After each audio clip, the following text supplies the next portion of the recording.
The Group NB cars on track for the Speedy Wheels feature race of the day. And the front row of the grid, it's all Ford Mustangs. Bill Trengrove and Greg Topfer on the front row, but such a massive mix of cars. And what great variety too. Touring cars built prior to 1965, and they really turn on the show as they get away at Eastern Creek Raceway for a fierce 8-lapper. There's Minis, there's Mustangs, and everything in between, but the Mustangs will charge away. Scott Fleming in the Lotus Cortina. He sits in third spot, and he's pretty much the best of the rest. Huge field here, funneling down into turn 2. Great variety, Minis in there.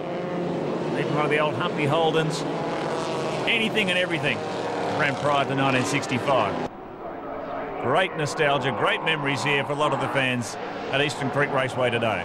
And Fleming, the Cortina, is already through into second. He split the two Ford Mustangs that started up front. What a mix. Cortinas, Minis, Humpy Holdens. It's all here. Round the back of Corporate Hill they go for the first time. Chevy Novas, EH Holdens, even Alfa Romeo. This really does give you a snapshot of what touring car racing was like in the mid-1960s. The big V8 Mustangs versus the more light and nimble Lotus Cortinas. And didn't they put on a show like they're doing here? Look at this, straight into it, lap 1. Things haven't changed. It's the power of a V8 versus the small, nimble 4-cylinder car. And there's nothing between them.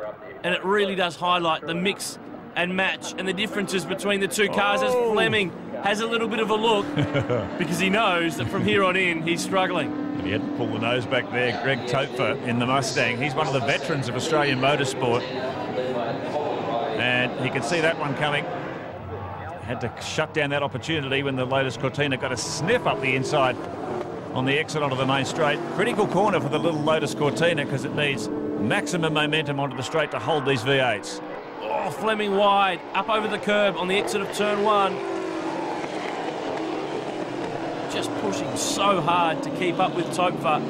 Bill Trengrove back in third spot. Let's have a look at that again. Oh, geez, he got off the racing line out to the marbles a bit. The car was starting to push, you could see that, and he just managed to pull it back on line. But it just shows how nimble and how forgiving the Lotus Cortina is. One of the Mustangs in trouble.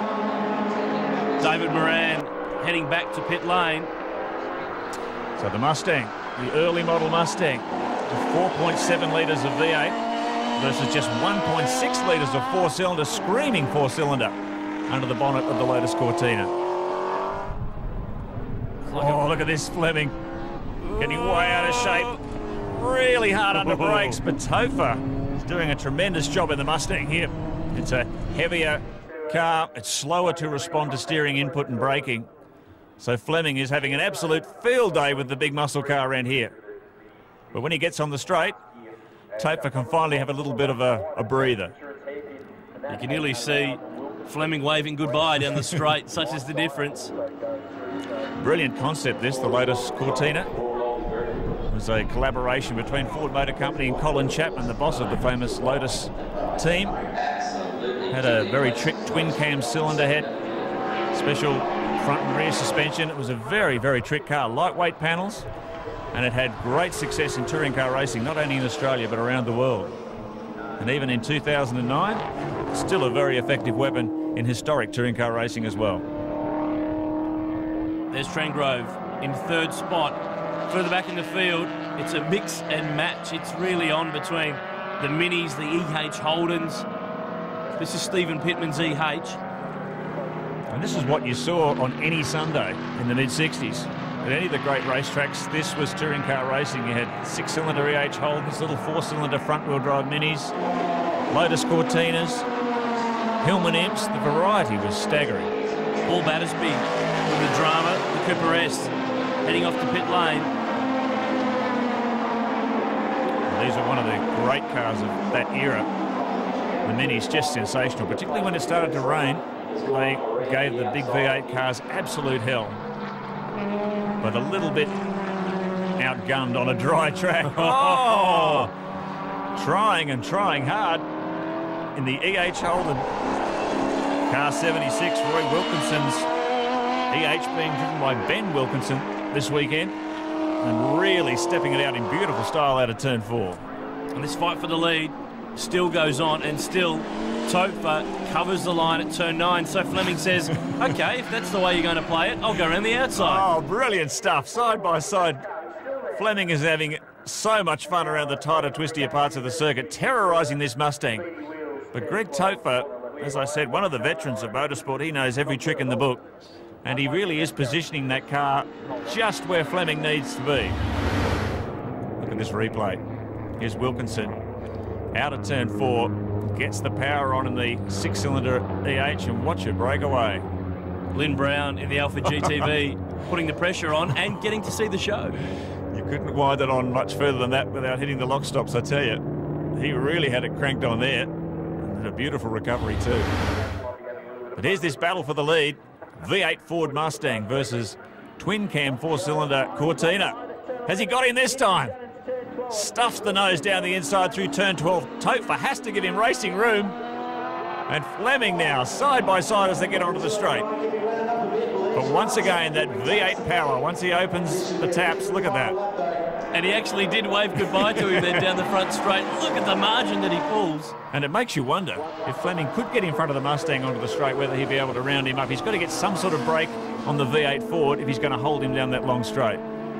And he needs the rear tyres on the Mustang to start to go away, to slow it down on the run out of that final turn. We're heading off onto the final lap. What can Scott Fleming do? It's been epic. Well, Topher would be feeling the pinch more than the Lotus Cortina. There's no doubt about that. His brakes would be hotter. His tyres would be hotter. The bigger, heavier car, it just uses up stuff like that much quicker than a small car does. So he's doing a great job here. Beautifully turned out Mustang. And keeping Fleming at bay, but it's not over yet. He's still got a few more turns to fire a few more shots. Oh, he's having a look. He's having a look on the run to the right-left before Corporate Hill. This is where the Cortina is going to be in the mix, through Corporate Hill at the sweeper and into the right-hander at the hairpin. Listen to that twin-cam Lotus engine screaming its head off.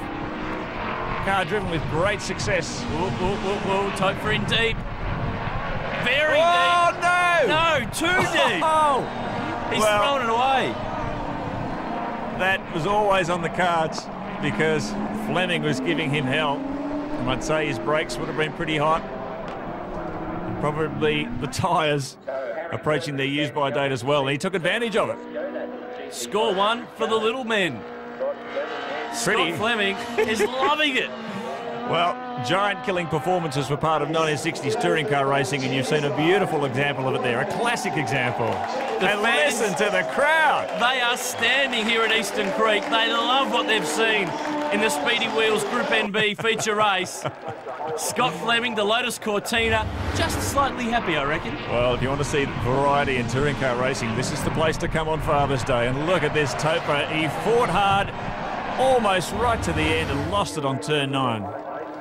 But a gallant performance nonetheless. He's managed to get home, but it's in third spot. Bill Trengrove splits Fleming and Tope. For Ben Wilkinson in the EH in fourth.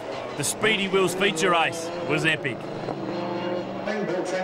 Scott Fleming gets to stand on the middle step of the podium at Eastern Creek. The Cortina on top. Bill Trengrove and Greg Tope round out the top 3.